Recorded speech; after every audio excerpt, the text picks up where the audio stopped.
आइए स्टूडेंट एक क्वेश्चन और सॉल्व करते हैं। क्वेश्चन नंबर 26 रहेगा एनसीईआरटी। देखिए क्या कहता है, show that the semi vertical angle, यानी कि इस बार भी क्वेश्चन आपका क्या है, सेमी वर्टिकल एंगल के लिए of A right circular cone. ठीक है ना, तो यहाँ मैंने कोन बनाया हुआ है और आपको पता है कि ये एंगल आपका क्या होता है, सेमी वर्टिकल एंगल होता है ऑफ गिवन सरफेस एरिया, यानी कि एस मतलब सरफेस एरिया इस बार आपको गिवन है। And maximum volume is sine inverse 1/3, मतलब कि आपको सेमी वर्टिकल एंगल क्या दिखाना है, साइन इनवर्स 1/3, मतलब ये आपको अल्फा की वैल्यू शो करनी है कि क्या हो जाएगी, साइन इनवर्स 1/3। तो इसमें मेन बात आपको क्या है, गिवन है surface area. So I think everyone know that the surface area of cone is pi are L plus pi are square. Okay, ये बात सबको पता है। यहां से क्या करते हैं हम, find the value of l from here. So shift this term here. So s minus pi are square is equals to pi R L.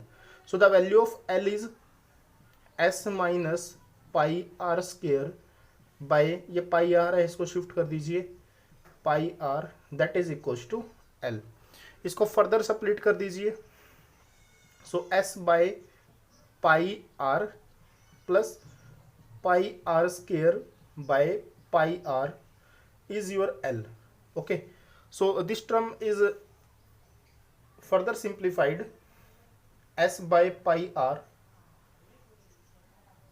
ये आपका माइनस चल रहे हैं, माइनस पाई से पाई कैंसिल, आर से R cancel, minus R is your L. तो मतलब ये आपकी एल की वैल्यू रहेगी। अब मुझे क्या करना है, जो इसका वॉल्यूम होता है कोन का क्या होता है, 1/3 पाई आर स्क्वायर एच, इसको क्या दिखाना है, मैक्सिमम दिखाना है। तो स्टेप्स तो आपको पता है, डेरिवेटिव करना होगा, जीरो रखना होगा और सेकंड डेरिवेटिव। तो अभी देखिए v हमारे पास क्या आया है, 1/3 pi are square and the value of h, ये h की वैल्यू आपको फाइंड आउट करनी पड़ेगी। तो इस डायग्राम के अंदर देखिए l square equals to h square plus r square, यानी कि यहाँ पाइथागोरस थ्योरम यूज कर सकते हैं हम। So you have L square is equals to R square plus H square, मतलब कि यहाँ से एच स्क्वायर की वैल्यू क्या आ गई, L square minus are square. अभी देखिए आर की वैल्यू, एल की वैल्यू मेरे पास है, तो ये वैल्यू मैं यहाँ सब्स्टिट्यूट कर सकता हूँ। ठीक है ना, मतलब अभी इसको सिंप्लीफाई करते हैं। So h square is what, l, l की वैल्यू क्या है, s by pi r minus r, ये आपका होल स्क्वायर हो जाएगा, minus are square. Okay, so इसको आगे सिंप्लीफाई करें, ये आ गया हमारे पास h square that is equal to S square by pi square are square plus r square minus 2 SR by pi r minus are square. Okay students, r square से R square cancel हो जाता है, तो H square is equal to S square by pi are square, pi square are square minus, ये R से R भी cancel हो गया, ये आ गया 2S बाय पाई। ये जो यहाँ एच स्क्वायर की वैल्यू आई है, मुझे इसका यहाँ यूज करना है। ठीक है, तो पहले स्क्वेयरिंग बोथ साइड कर ले, तो V square is your 1/9 pi square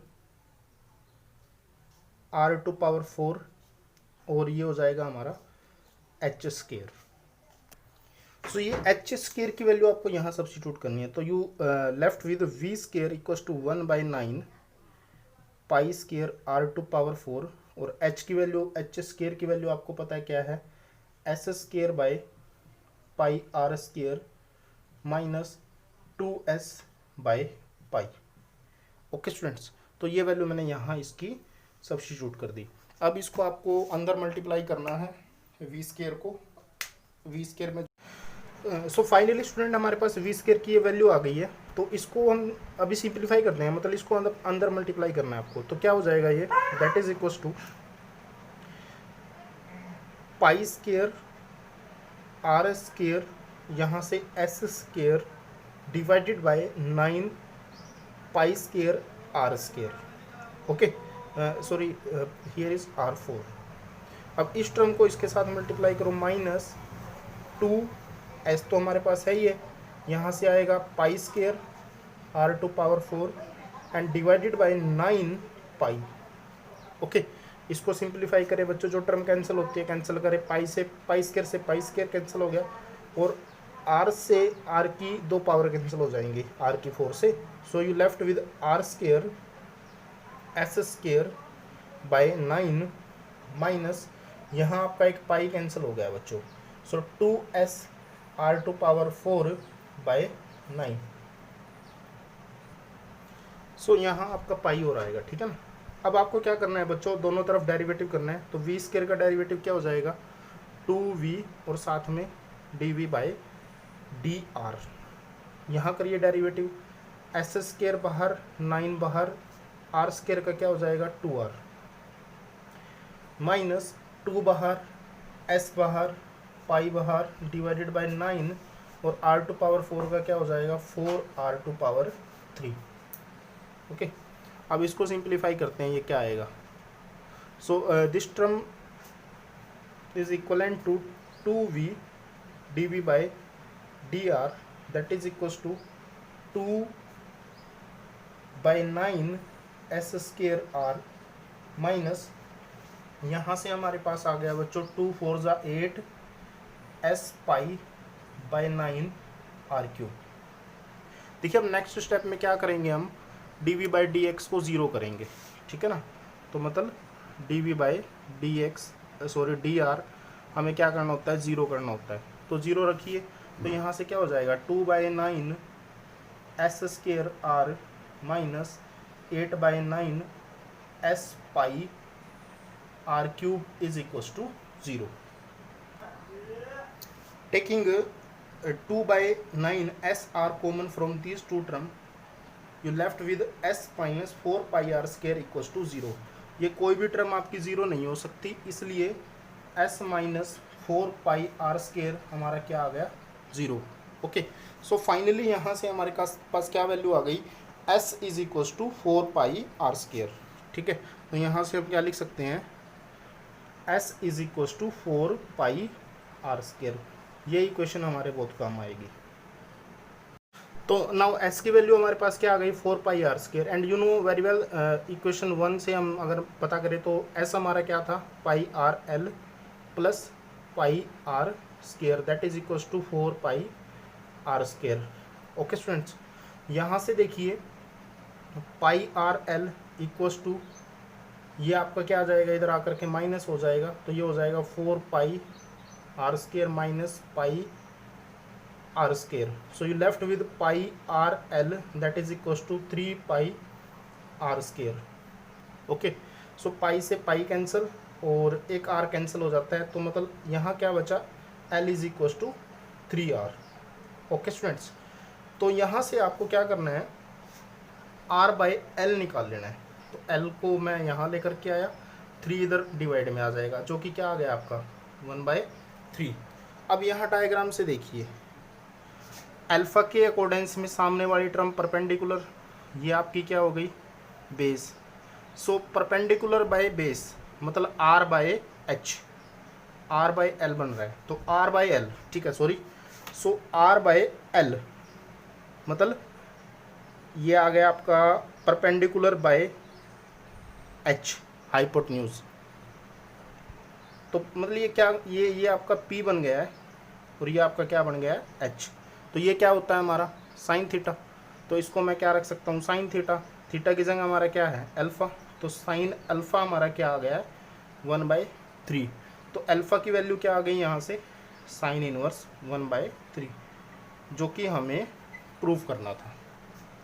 लेकिन अभी एक बात और रहती है, जो आपका वॉल्यूम है ना उसको हमें मैक्सिमाइज भी दिखाना है, तो उसके लिए हम क्या करेंगे सेकंड डेरिवेटिव करेंगे। चलिए अब चलते हैं सेकंड डेरिवेटिव की ओर। ये हमने किया हुआ है फर्स्ट डेरिवेटिव, यहाँ पे ये हमारा फर्स्ट डेरिवेटिव है, ठीक है बच्चों। इसका सेकंड डेरिवेटिव करेंगे हम और फाइनली देखते हैं कि क्या रहेगा। देखिए बच्चों, अब यहाँ डेरिवेटिव करते हैं, यहाँ u v लगेगा, 2 आपका बाहर रहेगा, ठीक है। v as it is d v by d r का डेरिवेटिव क्या हो जाएगा, d square v by d r square plus आपका d v by d r as it is, okay. और v का डेरिवेटिव क्या हो जाएगा, d v by d r, okay students. That is equals to, अब राइट साइड का derivative करिए, right side में हमारा क्या आ जाएगा, 2s² बाई 9, r का डेरिवेटिव 1 हो जाएगा, माइनस 8s पाई बाई 9, और यहाँ से आपका क्या आ जाएगा 3r², okay students. So you left with 2s² by 9 minus ये आपका हो जाएगा 3 से आप इसको कैंसिल कर सकते हो, ओके। सो ये आ गया 8s pi r² by 3। Next step देखिए क्या रहेगा स्टूडेंट, टेकिंग कॉमन, 2 कॉमन आ रहा है और एक s भी कॉमन आ रहा है हमारा, नीचे से 3 कॉमन आ रहा है। So you left with 2 common आ चुका है, एक s आ चुका है और यहाँ से 3, तो s बाई 3 आपका बचेगा, माइनस 2 आपने कॉमन ले लिया तो 4 बचा, साथ में पाई और यहाँ आ गया r²। और इसकी वैल्यू क्या थी, हमने सॉर्ट आउट की थी, यहाँ देखिए ये s is equals to 4 pi r², तो ये वैल्यू हम यहाँ रख सकते हैं। So this is your 2s by 3, s by 3 minus इसकी वैल्यू क्या आ गई हमारी s, okay. Now simplify this term, so 2s by 3 taking LCM 3, you left with s minus 3s, this term is equivalent to 2s by 3, और यहाँ हमारा क्या आ गया बच्चों, minus 2s by 3। So finally you left with minus 4s² by 9, which is always a negative term, okay. अगर second derivative आपका negative आ जाता है तो इसका मतलब v आपका क्या हो चुका है, मैक्सिमम। तो ये जो कौन था आपका, इसका वॉल्यूम आप क्या दिखा चुके हो, मैक्सिमम दिखा चुके हो। और जो दूसरी बात थी आपकी, साइन इनवर्स 1/3 आपका अल्फा आना चाहिए था, वो भी आप शो कर चुके हो। तो ये था आपका क्वेश्चन नंबर NCERT का 26। तो उम्मीद करता हूँ कि आपको ये समझ आया होगा, ठीक है स्टूडेंट्स। तो मिलते हैं अगली वीडियो में एक नए क्वेश्चन के साथ।